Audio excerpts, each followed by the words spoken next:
High, আমি তিশা। আজ আমার মেহেন্দি। কাল আমার বিয়ে। তবে আমার বাড়িতে কারোরই এমনভাবে মেহেন্দি অনুষ্ঠান হয়নি, শখের বশেই এই অনুষ্ঠান করা। তবে সবাই এতে খুব আনন্দ করেছে। অনেক দিনের ভাবনা আজকের দিনে বাস্তবায়িত করা গেল। ছোটোবেলা থেকেই আমার খুব ইচ্ছে ছিল আমার সিনেমার মতো করে বিয়ে হবে, বিয়ের আগের দিন মেহেন্দি হবে, আইবুড়ো ভাত হবে। সেই সবই আমি ছোটোবেলা থেকে অনেক ভাবতাম।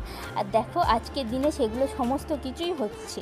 আর আমার খুব আনন্দ হচ্ছে। শুধু যে আজকে মেহেন্দি তা নয়, আজকে আমার আইবুড়ো ভাতও বটে। তবে এই দেখো, এই হচ্ছে আমার আইবুড়ো ভাত, আর মা আমাকে ভাত খাইয়ে দিচ্ছে। আর সত্যি বলতে যারা মেয়ে সবাই বুঝবে এই সময়টা কতটা ইমোশনাল।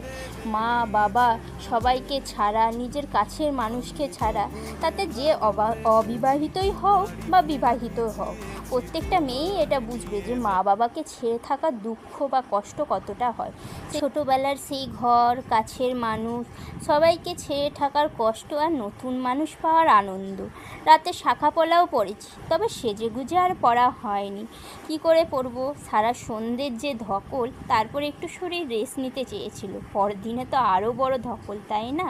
ধকল বলাই চলে। সারাদিন উপোস করে বিয়ে হবে, সমস্ত কিছুর একটা টেনশনও থাকে বটে না?